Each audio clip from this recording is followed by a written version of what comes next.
들깨를 이렇게 드시면 당뇨와 혈당이 싹 사라지고 치매도 예방할 수 있어요. 들기름, 들깨하면 무엇이 생각나시나요? 들기름에 북어와 미역국을 구수하게 볶아 시원한 북어 미역국을 끓여 먹어도 정말 맛있죠? 건강에도 좋다는 이 들기름과 들깨 잘못 먹으면 암에 걸리고 혈관 건강에도 악영향을 줘서 치매도 유발할 수 있다는 사실 알고 계셨나요? 들깨의 효능과 어떻게 먹을 때 건강을 해쳐 암에 걸리고 치매를 유발하는지, 그리고 어떻게 먹는 것이 건강하게 먹는 방법인지, 어떻게 보관하는 것이 가장 좋은 방법인지 들깨에 대한 모든 것 알려드릴게요. 나이가 들면서 산책하기도 힘들고 관절이 쑤시고 무릎 통증 때문에 힘드시지 않으신가요? 들깨의 첫 번째 효능은 바로 관절염에 좋다는 것입니다. 무릎이나 관절 통증 때문에 병원에서 진통제를 처방받으시잖아요. 이때 처방받는 진통소염제의 역할은 몸속에 프로스타글란딘이라는 물질의 생성을 억제해서 통증을 막아주는 건데요. 들깨 속에는 식물성 오메가3 지방산인 알파리놀렌산이 함유되어 있는데, 이는 체내에서 염증을 일으키는 프로스타글란딘의 생성을 억제하는 데 아주 좋은 효능을 발휘합니다. 우리가 오메가3를 먹는 이유 중에 하나도 혈관 건강이나 피를 맑게 해준다 등의 역할도 있지만, 몸속에 미세 염증을 잡아주는 역할도 있어 드시는 분들이 정말 많은데요. 들깨가 바로 이런 염증 유발물질을 억제해줘서 진통 역할을 한다는 것이에요. 그리고 들깨의 두 번째 효능은 바로 뼈 건강에 도움을 준다는 것입니다. 들깨는 관절염과 무릎 통증을 완화시켜주는 성분이 들어있을 뿐만 아니라 바로 뼈 건강에도 도움을 주는 식품인데요. 바로 칼슘 함량이 높기 때문입니다. 들깨의 100g에는 390mg 정도 되는 칼슘이 함유되어 있어 뼈 건강에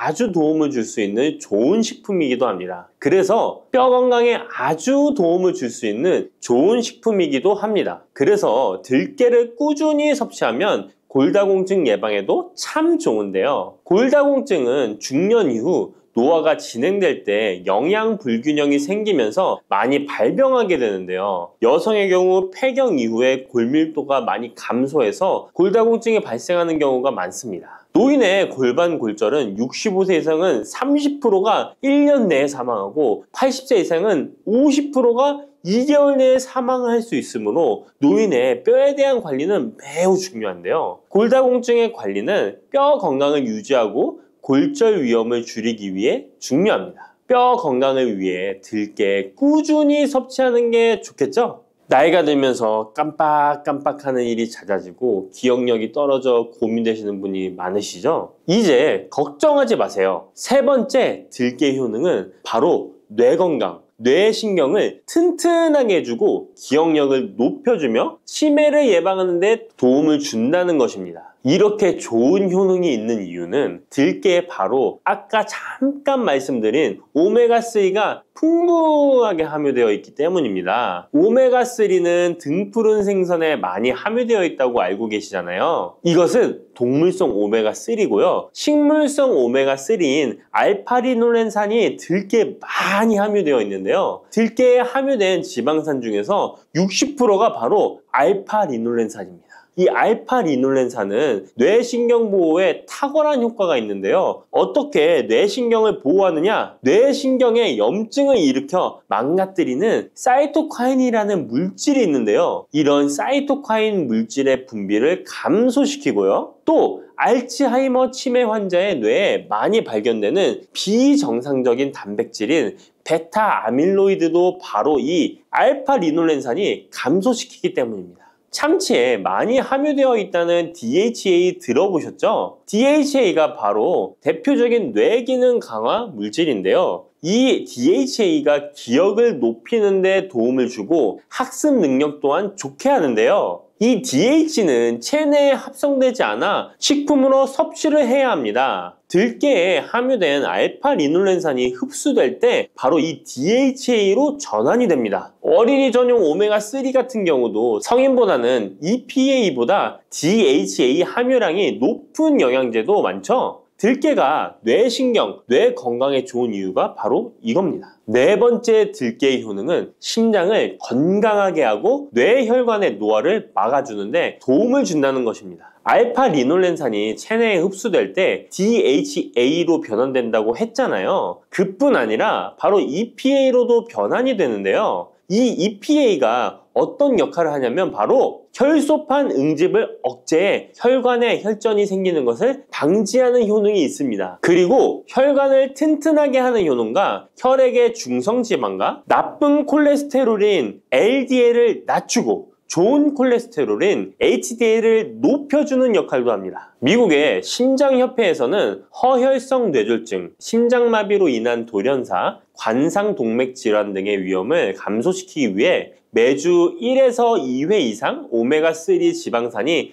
풍부한 등푸른 생선을 섭취하는 것이 도움을 준다고 발표했습니다. 그런데 이 오메가3 지방산의 함량을 살펴보면 100g당 오메가3 지방산의 함량이 연어에는 11.5g, 고등어에는 9.9g, 들깨에는 무려 63.1g이나 함유되어 있습니다. 정말 많이 함유되어 있죠? 들깨에는 연어에 비해 5배 이상 들어있다는 것입니다. 들깨를 꾸준히 드셔서 혈관도 건강하게, 심장도 튼튼하게 유지하시기 바랍니다. 다섯 번째 들깨의 효능은 바로 변비에 좋다는 것입니다. 들깨의 껍질에는 식이섬유가 풍부한데요. 들깨 100g에는 18g 정도로 풍부한 식이섬유가 함유되어 있습니다. 이 식이섬유는 장내에서 수분을 흡수하게 되는데요. 수분을 흡수하여 대변을 무르게 하고 장 운동도 촉진하여 변비를 예방하는 데 도움을 주는 것입니다. 또한 불포화 지방산이 풍부한데요. 들깨에 함유된 리놀렌산이 대장의 염증을 억제해주고 변비로 인해 발생할 수 있는 대장질환 또한 예방하는 데 도움을 줄 수 있습니다. 여섯 번째 들깨의 효능은 바로 췌장을 건강하게 하는데 도움을 준다는 것입니다. 들깨에 풍부하게 함유된 루테올린이라는 성분이 있는데요. 이 성분이 몸 안에서 인슐린에 대한 반응도를 높이는 기능을 합니다. 이게 무슨 말이냐면 췌장에서 인슐린을 조금만 분비하게 돼도 몸 안에서 이 인슐린이 작용을 잘해서 혈당이 급격히 올라가는 것을 막아주고 이렇게 되면 췌장에서 인슐린 분비를 줄일 수 있겠죠. 이렇게 췌장의 부담을 많이 덜어줄 수 있다는 것입니다. 루테올린을 통한 인슐린 반응도가 높아지면 당뇨도 예방할 수 있고 혈당 조절에도 많은 도움을 받을 수 있는 것입니다. 일곱 번째 들깨의 효능은 알레르기성 질환을 예방하는 데 도움을 주는 것입니다. 들깨에 오메가3 지방산이 많이 함유되어 있다고 했잖아요. 이 오메가3 지방산이 염증을 억제하고 면역력을 강화시키는 효과가 있어서 알레르기 증상을 예방하고 완화시키는데 도움을 줄 수 있는 것입니다. 그리고 또 비타민 E가 풍부하게 함유되어 있는데요. 비타민 E는 항산화 작용에 뛰어나고 알레르기 반응을 일으키는 물질인 히스타민의 분비를 억제하는 효과가 있습니다. 알레르기에 처방받는 항히스타민제와 비슷한 기전이라고도 어찌 보면 볼 수 있겠죠. 여덟 번째 들깨의 효능은 빈혈에 좋다는 것입니다. 들깨 100g에는 철분이 약 14mg 정도로 함유되어 있는데요. 이는 시금치의 약 2배에 해당됩니다. 시금치보다도 철분 함량이 높아 빈혈에 도움을 줄 수 있는 것이고 그뿐만 아니라 들깨에 함유된 비타민 B1, 2는 조혈작용을 도와주는데요. 조혈작용이란 혈액 속의 혈구를 만들어내는 과정을 말합니다. 빈혈이 있는 분들이 들깨를 꾸준히 드신다면 빈혈을 개선하는 데 많은 도움을 받을 수 있는 것이죠. 자, 그런데 이렇게 좋은 들깨도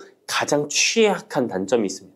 그것은 바로 열에 약하고 쉽게 산패된다는 것입니다. 일반적으로 통들깨보다는 들기름으로 많이들 섭취하게 되시는데요. 이 들기름을 짤 때의 방법이 중요합니다. 보통은 200도 이상으로 들깨를 달달 볶아서 기름을 짜게 되는데요. 이때 몸에 좋은 오메가3 지방산이 대부분 파괴가 됩니다. 그래서 들기름을 드실 때는 저온에서 압착한 기름을 사용하시는 것이 좋습니다. 저온에서 압착한 기름은 제가 하단 링크에 있으니까 잘 구경해 보세요. 저온 압착유 또는 생들기름이라고도 하는데요. 이 기름을 요리에 사용할 때에도 열에 오랫동안 가열하지 마시고 요리가 끝나갈 무렵에 들기름을 넣어주시거나 먹기 직전에 드레싱을 하여 드시는 것이 좋습니다. 들기름은 또한 산패가 쉽게 되는데요. 들기름이 산패되면 벤조피렌이 생성되게 되는데 이게 1급 발암물질입니다. 산패된 들기름을 지속적으로 드시게 되면 발암물질을 계속 먹게 되는 것이죠. 그래서 들기름의 사용기한을 지켜주시는 것이 좋은데요. 보통은 2달 이내로 드시는 것이 좋고 개봉을 하셨다면 1달 이내에 소비하시는 것을 권장드립니다. 보관 방법도 정말 중요한데요. 신문지나 검은 비닐 등으로 감싸서 빛을 차단하고 밀봉한 상태에서 반드시 냉장 보관하시기 바랍니다. 만약 실온에 두신다면 들기름의 산패는 급속히 진행되기 때문입니다. 그런데 이 들기름을 오래 보관할 수 있는 방법도 있는데요. 그것은 참기름과 섞어서 보관하시는 것입니다. 참기름에는 비타민 E와 세사몰이라는 성분이 있는데요. 이 성분이 산패를 막아주는 데 도움을 줍니다. 이 세사몰이라는 성분은 참기름을 고온에 볶거나 기름을 짜는 과정에서 생성되는 물질인데요. 이 때문에 다른 기름에 비해 참기름이 산패가 느리고 지속성이 좋은 것이죠. 그래서 들기름과 참기름을 7:3 또는 8:2 정도로 섞어서 보관하시면 조금 더 오래 보관하실 수 있습니다. 그런데 들깨를 기름으로 드시게 되면 들깨 껍질을 섭취할 수 없는데요. 들깨 껍질에 몸에 좋은 식이섬유와 대표적인 항산화 물질인 폴리페놀 성분들을 다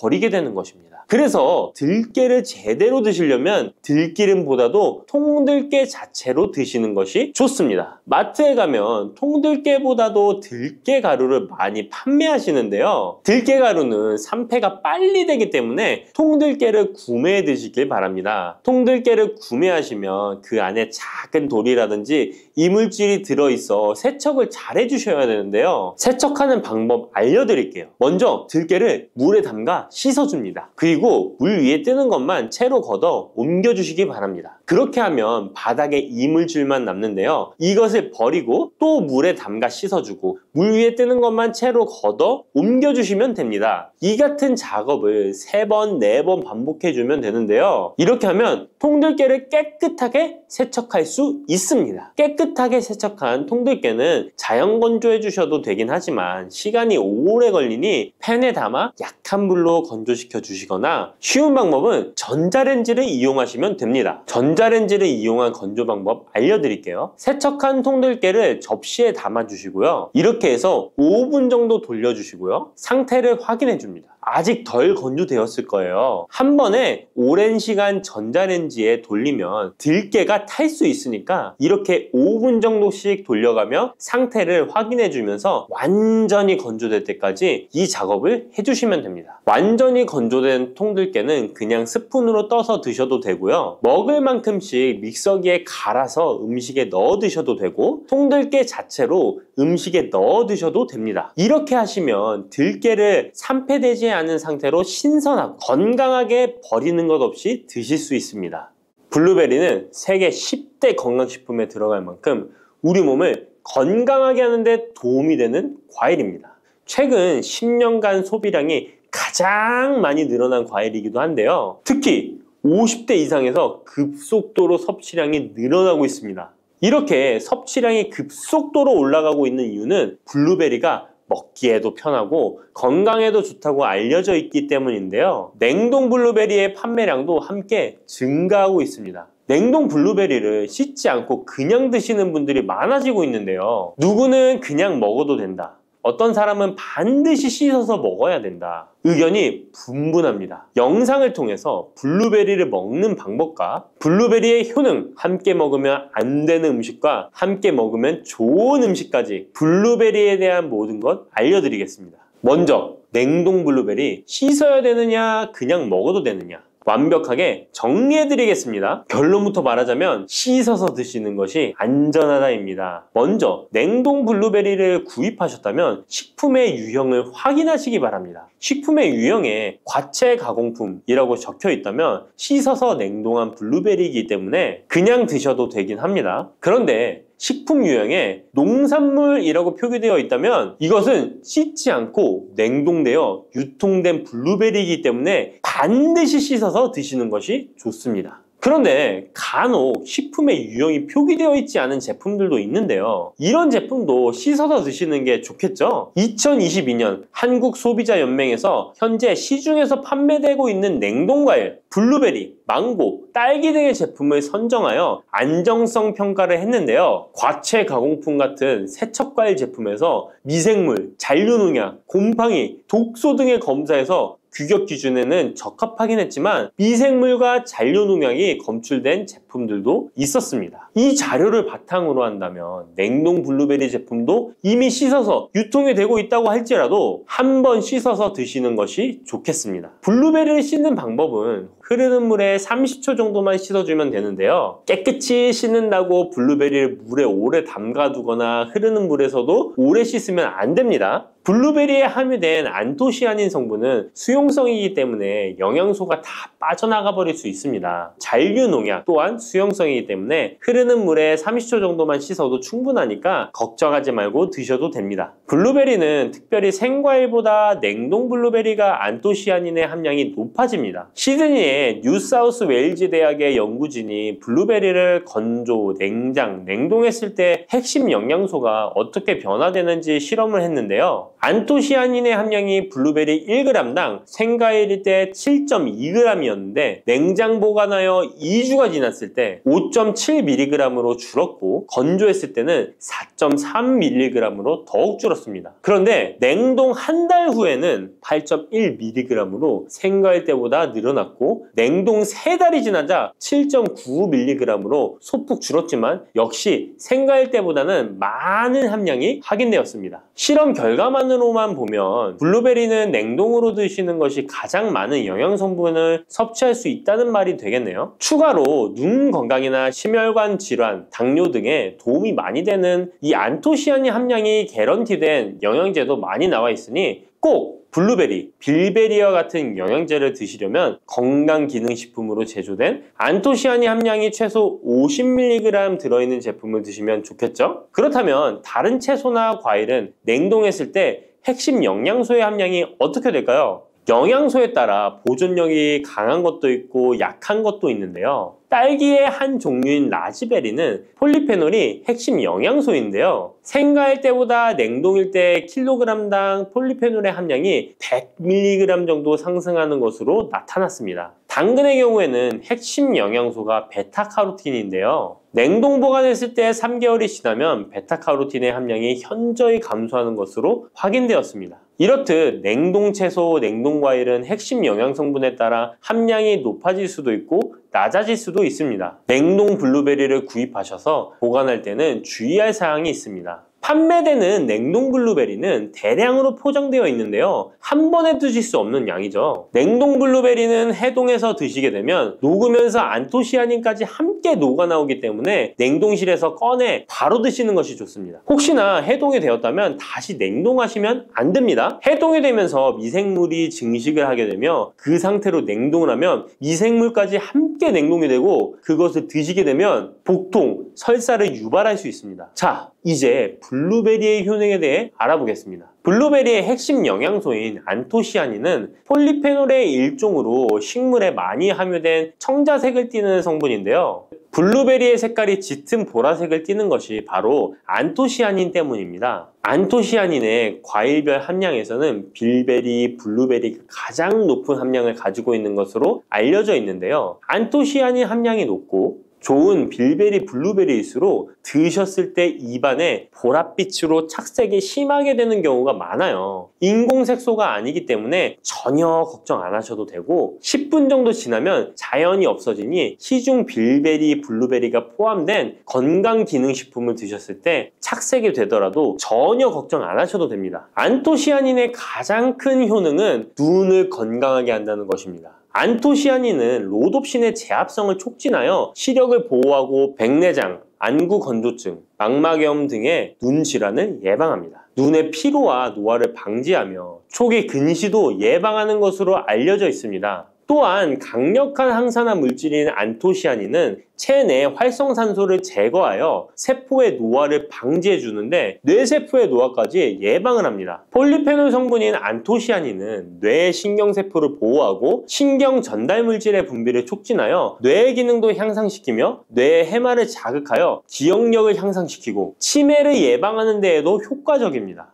테로스틸벤 성분이 뇌의 신경 전달 물질인 도파민과 노르에피네프린의 분비를 촉진하여 집중력을 향상시키는 데에도 도움을 주는 것으로 알려져 있습니다. 간단히 말하자면 블루베리를 꾸준히 섭취하시면 기억력, 집중력을 향상시키고 치매를 예방하는 데에도 조금이나마 도움을 줄 수 있다는 것이에요. 또한 활성산소를 제거하는 안토시아닌은 피부 미용에도 좋은 효능을 발휘하는데요. 피부 노화를 방지할 뿐만 아니라 염증을 제거하고 억제하는 효과도 있어서 여드름, 피부를 개선하는 데에도 도움이 됩니다. 또한 비타민과 미네랄이 풍부하여 피부를 건강하게 유지하고 풍부한 안토시아닌과 비타민C는 피부의 수분을 유지하는 데 도움을 주어 주름을 예방하고 피부톤을 밝게 하는 데에도 도움을 줍니다. 그리고 풍부한 식이섬유는 장의 운동을 촉진시켜주고 장내의 노폐물을 흡착하고 배출시켜 피부 트러블을 개선하는 효과도 있습니다. 나이가 들면서 머리숱도 많이 줄어들게 되어 탈모로 걱정하시는 분들도 늘어나는데요. 블루베리는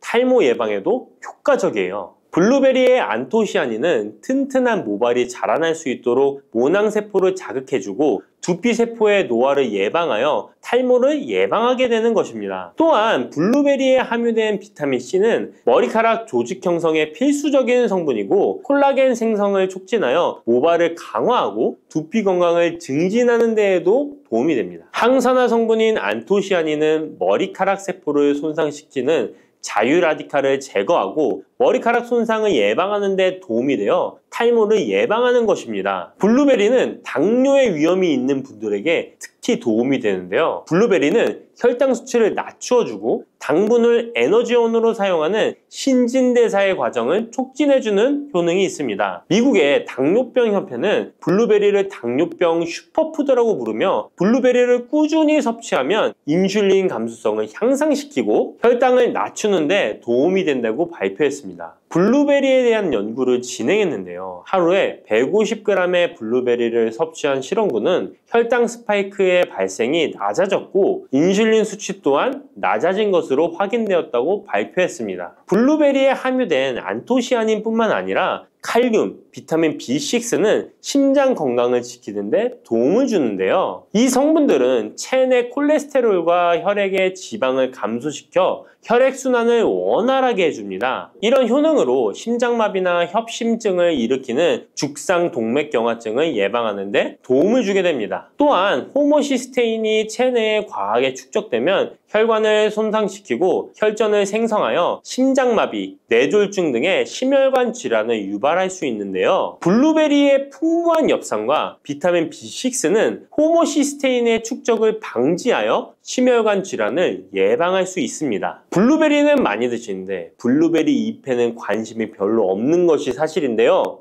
블루베리 잎이 열매의 항산화 효능보다 뛰어나다는 사실 알고 계신가요? 블루베리 잎은 열매보다 안토시아닌 함량이 높고 또한 폴리페놀의 일종인 클로로겐산의 함량도 높아 열매보다 항산화 효과가 20에서 30배 높은 것으로 알려져 있습니다. 놀랍지 않나요? 이러한 블루베리 잎은 차로 우려서 드시면 되는데요. 물 1리터에 잎 4g을 넣고 10분 정도 끓인 후에 식혀서 드시면 됩니다.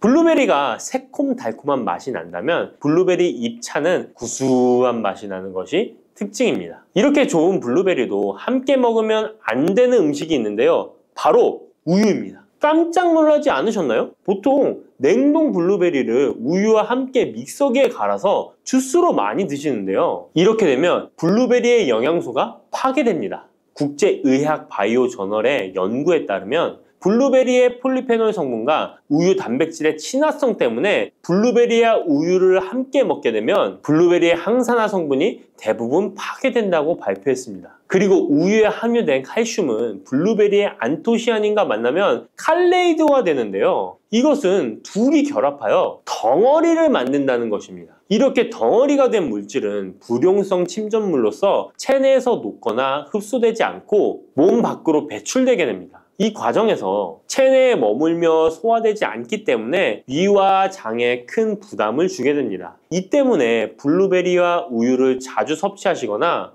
위와 장이 약하신 분들이 드실 경우 위장에 염증을 유발할 위험이 있습니다. 특히 신체 기능이 많이 떨어져 있는 나이가 많으신 분들이 이렇게 드시면 위장에 안 좋을 수 있으니 주의하시기 바랍니다. 블루베리 주스를 만들어 드실 때는 우유 대신 오트밀이나 물을 첨가하여 드시는 것이 좋겠습니다. 우유가 블루베리와 맞지 않는다고 해서 요거트도 맞지 않는 것은 아닙니다. 요거트는 발효 과정을 거쳐 단백질이 쉽게 분해되기 때문에 항산화 성분의 흡수율을 높여줍니다. 요거트에 냉동 블루베리를 얹어서 먹는 것은 좋은 블루베리를 먹는 방법이 되겠습니다. 블루베리를 드실 때 주의하셔야 할 분들도 있습니다. 블루베리에는 살리살신이라는 성분이 있는데 이것 때문에 알레르기 반응을 일으키는 분들이 있습니다. 블루베리를 드시면 입술이 붓거나 간지러운 증상이 나타나고 복통과 설사의 증상이 나타난다면 즉시 블루베리 섭취를 중단하셔야 합니다.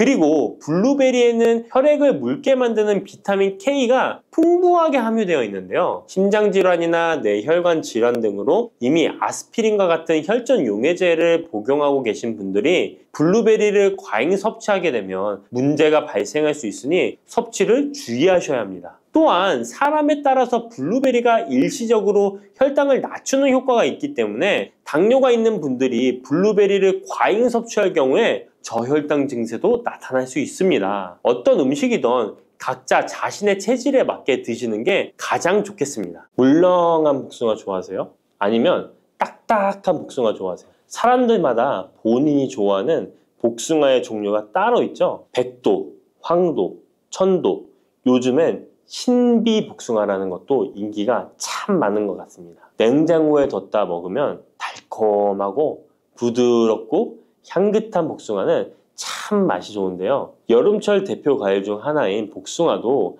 함께 먹으면 의사들도 놀란 만큼 몸에 좋은 음식도 있고 또 복숭아도 잘못 드시면 우리 몸에 독이 될 수도 있습니다. 달콤한 과일인 복숭아는 당뇨 있는 분들이 꺼려하는 과일 중에 하나이기도 하는데요. 이 복숭아도 올바로 알고 드시면 당뇨가 있는 분들에게도 보약이 될 수 있습니다. 지금부터 복숭아와 함께 먹으면 보약이 되는 음식, 그리고 복숭아 드실 때 주의할 점과 복숭아의 효능까지 모든 것 알려드릴게요. 여름 과일의 여왕이라는 별명을 가진 복숭아는 더운 날씨에 다양한 영양소와 수분이 많아서 피로 해소와 식욕 증진에 도움을 줄 수 있습니다. 특히 복숭아에는 우리 몸에 흡수가 빠른 각종 당류와 수분, 비타민, 구연산 무기질 등이 풍부하게 함유되어 있어 더위에 지친 몸에 활력을 불어넣어주며 수용성 식이섬유인 펙틴과 폴리페놀의 함량도 높아서 혈관 건강에도 좋은데요. 펙틴은 혈중 콜레스테롤 수치를 낮추는 데 도움을 주기 때문에 각종 심혈관 질환 예방에 도움이 됩니다. 또한 복숭아에 함유된 칼륨 성분은 나트륨 배출을 촉진하고 혈압을 낮추는 데 도움을 주기 때문에 고혈압, 동맥경화 등을 예방하는 데 도움이 됩니다. 풍부한 식이섬유는 장 건강에 좋은 역할을 주는데요. 소화를 촉진하고 배변의 양을 늘려 규칙적인 배변 활동에 도움을 주기 때문에 변비뿐만 아니라 장 건강 증진에도 도움이 됩니다. 특히 수용성 식이섬유는 장내 유익한 균의 먹이가 되어 장내 환경을 개선하는 데 도움을 주어 장 건강과 면역력 증진에도 놀라운 효능을 발휘합니다. 또한 수용성 식이섬유는 위염, 위궤양을 예방하기도 합니다. 복숭아의 달콤함 때문에 당뇨가 있는 분들은 복숭아 먹기가 꺼려지시잖아요. 이제부터는 걱정 말고 드실 수 있을 거예요. 우선 복숭아는 달콤한 맛에 비해 혈당 지수와 혈당 부하 지수가 낮다는 사실 모르셨죠? 복숭아의 혈당 지수는 30에서 50 정도로 낮은 편입니다. 그리고 복숭아 100g, 복숭아 반쪽 정도를 먹었을 때 혈당 부하 지수는 3에서 5 정도로 낮답니다. 그렇기 때문에 당뇨가 있는 분들도 단단한 복숭아를 적당량 먹는다면 혈당에 큰 부담을 주지 않습니다. 게다가 복숭아는 다양한 항산화 성분이 풍부해서 당뇨 관리와 합병증 예방에도 도움이 됩니다. 특히 폴리페놀 성분은 인슐린 저항성을 개선하고 혈당 조절에 도움을 줍니다. 복숭아의 당뇨에 대한 효과는 연구 결과로도 입증되었는데요. 대한영양사협회에서 발표한 연구에 따르면 제2형 당뇨병 환자들이 12주 동안 하루에 200g 복숭아를 섭취했을 때 공복 혈당과 당화혈색소 수치가 감소했다고 밝히고 있습니다. 이 연구 결과는 복숭아가 당뇨 관리에 실질적인 도움이 된다는 걸 보여주고 있습니다. 다만 모든 복숭아가 당뇨에 좋은 건 아닙니다. 물렁한 복숭아는 좋지 않습니다. 조직이 단단해요. 체내에 소화되고 흡수되는 속도가 느린 딱딱한 복숭아를 드시는 것이 좋습니다. 단단한 복숭아를 드실 때 혈당이 급격하게 오르는 것을 막아줄 수 있습니다. 반면에 너무 물렁하고 당도가 높아 보이는 복숭아는 위험할 수 있습니다. 이런 물렁한 복숭아는 부드럽고 금방 소화되기 때문에 혈당을 급격하게 치솟게 만들 수 있습니다. 당뇨 환자의 혈당 관리에는 정말 치명적일 수 있어요. 혹시 복숭아 껍질을 함께 드시나요? 아니면 껍질은 버리고 부드러운 과육만 드시나요? 사실 복숭아 껍질에는 과육보다 무려 5배나 많은 식이섬유가 들어있습니다. 이 식이섬유는 당뇨 관리에 정말 중요한 성분입니다. 식이섬유가 풍부한 식품은 혈당 상승을 억제하고 인슐린 감성을 높여준답니다. 그래서 당뇨가 있는 분들은 복숭아를 껍질째 드시는 것이 좋습니다. 복숭아 껍질의 효과는 이미 여러 연구를 통해 입증되었는데 한국식품연구원에서 발표한 연구 결과에 따르면 복숭아 껍질 추출물이 혈당을 내려주고 인슐린 저항성 개선에 효과가 있다고 보고하기도 했습니다. 껍질에 풍부한 폴리페놀과 식이섬유가 이런 효과를 나타낸 것입니다. 복숭아는 당뇨뿐만 아니라 항암 효과도 있는데요. 복숭아에는 폴리페놀, 카로티노이드 등 항산화 성분이 풍부하게 들어있어 바람의 원인인 활성산소를 제거해주기 때문입니다. 이런 효능으로 각종 암 예방에 도움이 됩니다. 또한 복숭아에 함유된 클로로겐산과 네오클로로겐산은 정상세포에는 영향 없이 유방암 세포의 성장을 억제하는 효과가 있으며 미국 워싱턴 주립대학교 연구팀에 따르면 생쥐를 대상으로 한 실험에서 복숭아 속에 화합물질이 유방암 세포의 성장과 확산을 억제하는 효능이 있는 것으로 나타났다고 합니다. 복숭아를 먹으면 안색이 좋아지고 피부 미용에도 좋아 미인이 된다는 말이 있는데요. 실제로 농촌진흥청에서 실험한 결과에 따르면 복숭아 추출물이 멜라닌 색소의 형성을 막는 데 도움을 주기 때문에 피부 미백에 효능이 있다고 보고되었습니다. 또한 복숭아에는 폴리페놀, 베타카로틴, 비타민 등이 풍부하게 함유되어 있어 노화의 원인인 활성산소를 제거해주어 노화 방지에 도움이 된답니다. 복숭아는 수분의 함량이 높아 여름철 지친 피부에 수분 공급을 도와 피부의 활력을 높이는 데에도 탁월한 효능을 발휘합니다. 또한 복숭아는 신경을 안정시켜주는데 도움이 됩니다. 성분이 들어있어 불면증, 불안감 등을 줄여주고 풍부한 마그네슘은 스트레스와 불안 해소를 돕고 과도한 흥분으로부터 신경계를 진정시켜주는 효과가 있습니다. 복숭아에 들어있는 구연산, 아스파라긴산, 글루타민 등은 스트레스를 줄이는 데 도움을 주기 때문에 잠자리에 들기 전 복숭아를 먹으면 여름철 불면증 해소에도 도움이 됩니다. 이렇게 좋은 복숭아도 함께 먹으면 시너지가 폭발해 보약이 되는 음식들이 있습니다. 아몬드, 호두와 같은 견과류에는 불포화 지방산이 매우 풍부합니다. 이 불포화 지방산이 인슐린 감수성을 높이고 혈당을 안정시켜 주는데 여기에 복숭아의 폴리페놀이 더해지면 혈당 조절 효과는 높아지게 됩니다. 달콤한 복숭아와 고소한 견과류를 함께 드시면 당뇨 예방과 당뇨 관리에 최고인 것이죠. 그리고 많은 분들이 요거트에는 유산균이 풍부해 장 건강에 도움이 된다는 걸 알고 계실 거예요. 여기에도 복숭아를 함께 드시면 그 효과가 2배로 늘어나는데요. 복숭아에 들어있는 폴리페놀이 유산균의 활성을 높여주는데요. 이렇게 되면 장내 환경이 좋아져 인슐린 저항성도 개선되고 혈당 조절도 쉬워집니다. 계피는 인슐린 저항성을 개선하는 것으로 잘 알려져 있습니다. 매일 계피가루를 조금씩 섭취하는 것만으로도 당뇨 관리에 도움이 되는데요. 계피와 복숭아를 함께 드시면 시너지를 내서 혈당을 안정시켜 줄 수 있습니다. 이렇게 몸에 좋을 것만 같은 복숭아도 드실 때 주의하셔야 할 것들이 있습니다. 언제, 어디서든 먹기 좋은 복숭아, 통조림 잘 알고 계시죠? 복숭아 통조림을 절대 드시면 안 됩니다. 통조림 복숭아에는 설탕의 함량이 매우 높기 때문입니다. 많은 설탕이 들어가 있을 뿐만 아니라 복숭아 자체도 물렁물렁하여 드시게 되면 혈당이 급격히 올라가게 됩니다. 당뇨 환자에겐 치명적일 수 있을 뿐만 아니라 건강한 사람도 자주 드시게 되면 췌장이 망가지고 각종 심혈관 질환의 위험이 높아질 수 있습니다. 게다가 통조림 가공 과정에서 영양소 손실도 많이 일어나게 되는데요. 비타민 C와 폴리페놀 같은 중요한 영양소가 파괴될 수 있습니다. 이렇게 되면 당뇨 관리에 도움되는 성분뿐 아니라 건강에 좋은 여러 영양 성분이 사라져 그냥 단맛 나는 젤리 비슷한 음식을 먹는 것과 마찬가지가 되는 것입니다. 그러니 통조림 말고 반드시 싱싱한 복숭아를 드시기 바랍니다. 또한 복숭아에도 부작용이 있는데요. 복숭아 알러지 많이 들어보셨죠? 복숭아 알러지가 있거나 복숭아를 먹었을 때 두드러기, 호흡곤란, 설사, 발작 등의 증상이 발생한다면 복숭아는 피하는 것이 좋습니다. 또한 복숭아는 식이섬유의 함량이 높아서 과도하게 많이 먹게 되면 설사, 복통 등의 부작용이 발생할 수 있으니 과다 섭취는 피하시기 바랍니다.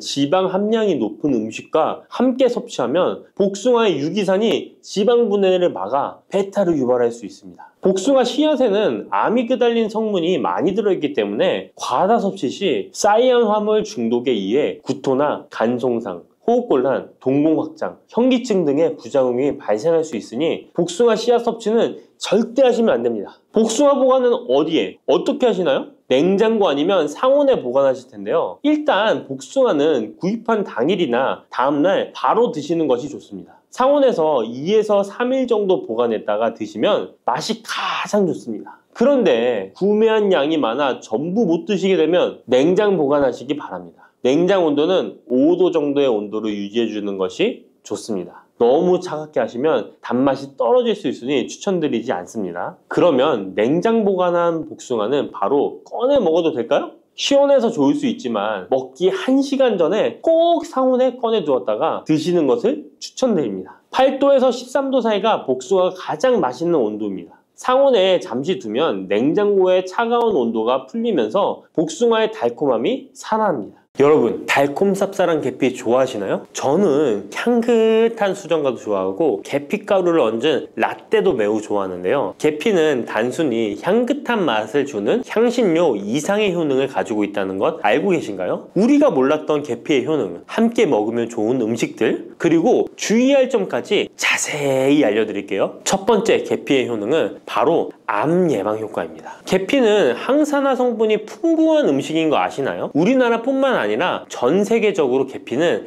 많은 사랑을 받고 있는데요. 향이 좋을 뿐만 아니라 계피의 효능 또한 뛰어나기 때문입니다. 계피에는 항산화 물질이 함유되어 있는데요. 이런 항산화 물질은 우리 몸의 세포가 노화되거나 손상되는 것을 막아주는 역할을 합니다. 특히 계피에 들어있는 시나믹 알데하이드라는 성분이 강력한 항암 효과를 가지고 있어 암세포의 성장을 억제하는 효과가 있는 것이죠. 연구에 따르면 계피는 특히 대장암이나 간암 예방에 효과적일 수 있다고 하는데요. 계피에는 항산화 물질인 폴리페놀이 풍부하게 함유되어 자유라디칼이라고 불리는 유해한 분자로부터 세포를 보호하는 역할을 합니다. 자유라디칼은 암 예방과 관련된 DNA 손상을 일으킬 수 있으므로 항산화 작용을 통해 암 예방에 도움을 줄 수 있습니다. 꾸준히 섭취하면 암 예방에 큰 도움이 될 수 있겠죠? 계피의 놀라운 효능 두 번째는 탁월한 콜레스테롤 관리입니다. 계피는 콜레스테롤 수치 조절에도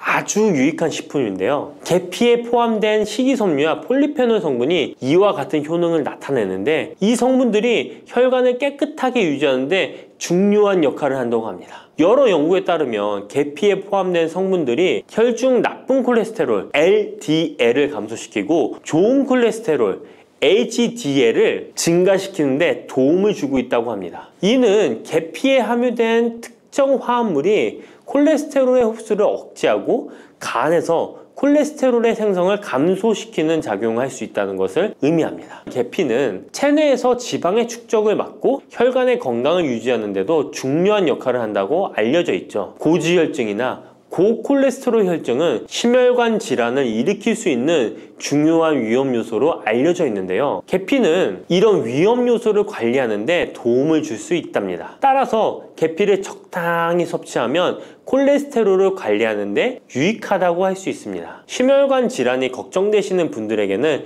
정말 좋은 식품이죠. 세 번째, 계피의 아주 놀라운 효능은 바로 당뇨병 예방입니다. 당뇨병은 많은 분들이 고통받고 있는 질병이죠. 주위에 당뇨병 때문에 혈당 관리하시는 분들 자주 볼 수 있는데요. 그런데 계피가 당뇨병 관리에 큰 도움이 된다고 하니 놀랍지 않나요? 계피에 함유된 크로모라는 성분이 인슐린 민감성을 높여주어 혈당 수치를 안정시키는데 도움을 줄 수 있다고 하는데요. 연구에 따르면 계피를 꾸준히 섭취한 사람들은 식후 혈당이 급격하게 상승하는 것을 막을 수 있다고 합니다. 또한 계피에 포함된 시네믹 알데하이드 성분이 인슐린 민감도를 높여주고 혈당 수치를 안정시키는데 도움을 준다고 알려져 있죠. 이 성분이 인슐린이 더 잘 작용하도록 돕기 때문에 혈당을 효과적으로 조절하는데 도움을 주는 역할을 할 수 있습니다. 우리나라보다 더 계피를 좋아하는 인도에서 계피 섭취와 대사증후군에 관련한 실험이 진행되었는데요. 인도 델리 학교에서 진행한 실험 연구에 따르면 대사증후군이 있는 116명을 두 그룹으로 나눈 뒤 16주간 한 그룹은 계피 추출물을 섭취하고 다른 한 그룹은 계피가루가 들어있다고 속인 가짜 약을 섭취하게 했는데요. 16주 뒤 확인했더니 계피 추출물을 먹은 그룹은 가짜 약을 먹은 그룹에 비해 대사증후군에 악영향을 주는 체중, 혈당, 콜레스테롤 등의 수치가 개선되었다고 합니다. 참으로 놀랍죠. 물론 계피를 꾸준히 섭취하는 것만으로도 당뇨병을 완전히 예방할 수 있는 것은 아니지만 식이요법에 포함시킬 수 있는 좋은 재료라는 점은 분명합니다. 네 번째,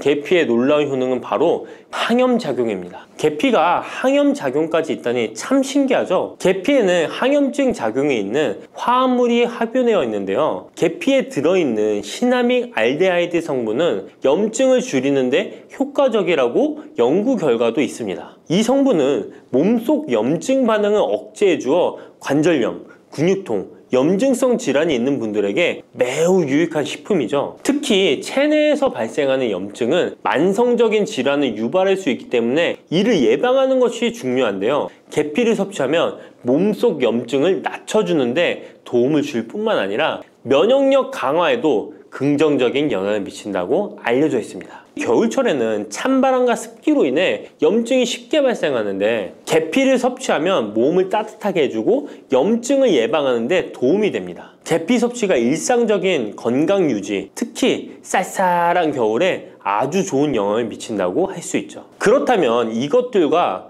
계피와 함께 먹으면 계피의 효능이 2배가 된다는데요. 계피와 함께 먹으면 더 좋은 음식은 무엇일까요? 바로 알려드릴게요. 계피와 함께 먹으면 좋은 음식, 첫 번째는 요거트입니다. 계피를 요거트와 함께 먹으면 정말 맛있고 건강에도 좋다는 거 아시는 분 있나요? 혹시 그릭 요거트나 프로바이오틱스 같은 단어들 들어보셨죠? 요거트에는 단백질, 칼슘, 프로바이오틱스 등의 영양소가 풍부하게 함유되어 있는데요. 요거트는 발효식품으로 몸에 좋은 프로바이오틱스가 풍부해서 장 건강에 도움을 주는데 계피와 요거트를 함께 섭취하면 서로 시너지 효과를 낼 수 있습니다. 그리고 계피의 항염작용과 혈당 안정 효과가 더해져서 건강을 더욱 향상시킬 수 있죠. 요거트에 계피를 넣으면 소화 기능을 개선하고 특히 요거트에 계피를 넣으면 체내 지방을 태우는데 도움이 되는 효과가 있어 요거트와 계피를 함께 섭취하면 소화를 돕고 체중 관리에도 매우 좋습니다. 그게 다가 아니죠. 계피의 매콤달콤한 향이 요거트와 잘 어울려 맛있게 즐길 수 있습니다. 요거트를 자주 드시는 분들은 꼭 한번 계피를 뿌려서 드셔보세요. 샐러드 드실 때 드레싱으로 요거트를 사용한 뒤 그 위에 계피가루 톡톡 뿌려서 드시는 것도 아주 좋은 계피와 요거트 활용법입니다. 계피와 찰떡궁합의 식품 두 번째는 사과입니다. 계피와 사과는 정말 잘 어울리는 조합인 거 아시나요? 사과에는 비타민C와 식이섬유, 항산화 성분이 풍부해서 면역력 강화와 소화에 도움을 주는 과일인데요. 계피는 당뇨병 예방과 관리에 도움을 주며 혈당 조절에 효과적인데요. 계피와 사과를 함께 먹으면 두 가지 재료의 장점이 더해져 더욱 효과적인 건강 관리가 가능하다는 것이에요. 그리고 이 두 가지가 만나면 체중 관리에도 큰 도움이 된다니 같이 안 먹을 이유가 없겠죠. 맛 또한 더욱 좋아지는데요. 계피는 사과의 달콤한 맛을 더욱 풍부하게 만들어주는데 서양에서는 디저트로 사과파이에 계피가루를 얹어 향긋하게 즐기는 게 유명하죠. 같이 섭취할 때는 사과에 계피를 뿌려서 간단히 먹거나 사과를 얇게 썰어 계피를 뿌려 먹으면 더욱 맛있고 건강한 간식이 될 수 있다는 것 기억해 주세요. 세 번째, 계피와 먹으면 좋은 음식은 바로 커피입니다. 계피와 커피는 정말 좋은 궁합을 자랑한다는 거 아셨나요? 커피는 카페인 덕분에 활력을 주는 음료인데요. 커피의 쓴맛이 사람마다 호불호가 갈릴 수 있습니다. 그런데 계피를 커피에 넣으면 그 쓴맛이 부드럽게 변화하면서 더 풍부하고 깊은 맛을 느낄 수 있는데요. 계피가 커피의 쓴맛을 부드럽게 감싸주기 때문에 커피를 마시는 동안에 입안에 더 부드러운 느낌을 주게 되는 것이죠. 계피는 항염증 효과와 항산화 효과가 뛰어나서 커피와 함께 마시면 건강 효과도 한층 더 올라가는데요. 커피 자체에도 많은 항산화 물질이 포함되어 있는데 계피 역시 강력한 항산화 성분을 가지고 있기 때문에 둘을 합쳐 마시면 체내 염증을 줄여주고 세포를 보호하는 효과를 볼 수 있는 것이에요. 계피와 커피를 함께 마실 때 또 다른 장점이 있는데요. 그건 바로 혈당 조절에 있습니다. 커피는 그 자체로 혈당을 빠르게 올리는 경향이 있는데요. 계피가 이 과정을 완화시켜주면서 커피를 드실 때 혈당이 급격하게 상승하는 것을 방지할 수 있습니다. 그래서 당뇨가 있으신 분들께도 이 두 음료의 조합은 매우 추천드립니다. 그렇다면 계피와 커피는 어떻게 함께 먹는 게 좋을까요? 계피와 커피를 함께 즐기기 위한 가장 간단한 방법은 계피가루를 커피에 넣는 것인데요. 커피가 다 내려준 후 4분의 1티스푼의 계피가루를 넣고 잘 저어주면 계피의 향이 커피와 자연스럽게 어우러져 향긋한 커피 한 잔을 만들 수 있습니다. 계피를 너무 많이 넣으면 커피의 맛이 너무 강해질 수 있으니 적당량을 넣어주는 것 잊지 마세요. 또한 계피 스틱을 사용해 커피를 우려내는 방법도 있는데요. 커피를 내린 후에 계피 스틱을 커피에 넣고 몇 분간 우려내면 계피의 향이 은은하게 배어들어 훨씬 더 맛있고 건강한 커피를 즐길 수 있습니다. 계피 스틱을 사용하면 시각적으로도 멋진 효과를 줄 수 있기 때문에 커피를 더욱 고급스럽고 멋스럽게 즐기고 싶다면 계피와 커피 꼭 한번 같이 우려보세요. 계피와 찰떡궁합 꿀조합을 알려드렸다면 이번에는 계피와 함께 먹으면 몸에 해가 되는 음식이 있다는 것을 알고 계신가요?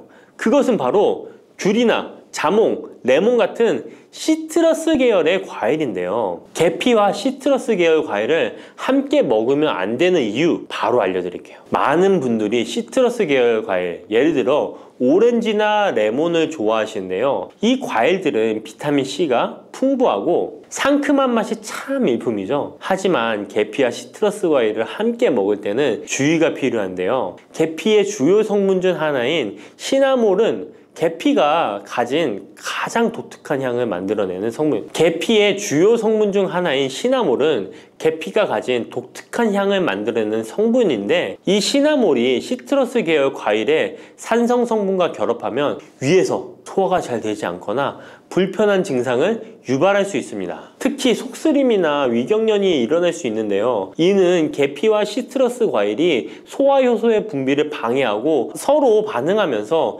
위에 자극을 주기 때문입니다. 거기에다 시트러스 과일의 산도가 더해져 위산이 과도하게 분비될 수 있기 때문에 계피와 오렌지, 레몬, 귤과 같은 과일들을 함께 먹는 것은 피하는 것이 좋습니다. 만약 계피와 과일을 함께 즐기고 싶다면 아까 알려드렸던 사과도 매우 좋고 아니면 배도 계피와 잘 어울리는데요. 이러한 과일 소화에도 부담을 주지 않기 때문에 이제부터 계피와 과일을 함께 드시고 싶다면 꼭 유의해 주세요. 계피가 많은 효능을 가지고 있지만 부작용도 있을 수 있는데요. 계피를 섭취할 때 주의할 점은 무엇일까요? 그건 바로 과다 섭취, 간에 손상을 줄 수 있기 때문입니다. 계피는 적당히 섭취하면 건강에 많은 도움을 주지만 과다 섭취 시에 간에 부담을 줄 수 있다는 거 아셨나요? 특히 일반적으로 판매되는 카시아 계피는 쿠마린이라는 성분을 포함하고 있는데요. 이 성분은 과다 섭취 시에 간 손상을 일으킬 수 있습니다. 쿠마린은 간 독성을 일으킬 수 있는 물질로 알려져 있기 때문에 계피를 과다하게 섭취하는 것은 최대한 피하는 것이 좋겠죠? 여기서 우리가 주로 섭취하는 계피가 카시아 계피인지 세이론 계피인지 헷갈리시는 분도 있으실 거예요. 둘의 차이점을 알려드릴게요. 일반 계피는 주로 카시아 계피인데요. 카시아 계피는 중국, 인도, 베트남 등의 아시아 지역에서 많이 재배됩니다. 이 계피는 맛이 더 강하고 매운맛이 나면서 향도 좀 더 진하죠. 가격도 비교적 저렴해서 국내 유통되는 계피는 대부분 이 카시아 계피입니다. 세이론 계피는 주로 스리랑카, 인도의 일부 지역에서 자주 자생하는데요. 이 세이론 계피는 쿠마린의 함량이 매우 적답니다. 그래서 세이론 계피는 일반 계피보다 상대적으로 많이 섭취해도 건강에 부담이 적다는 것이죠. 세이론 계피는 향도 더 섬세하고 가벼운 느낌을 준다는 건데요. 세이론 계피는 더 희귀하고 가격이 비싸고 고급 계피로 취급되며 주로 건강식품이나 고급 요리에 사용됩니다. 앞서 말했듯이 우리가 쉽게 구할 수 있는 계피는 카시아 계피인데요. 그래서 섭취할 때는 보통 하루에 1에서 2g 정도 섭취하는 것이 안전한 양으로 권장되고 있고, 과다 섭취로 계피의 부작용을 경험하고 싶지 않으시다면 계피를 섭취할 때는 적당량을 지키는 것이 중요합니다. 꼭 기억해 주세요.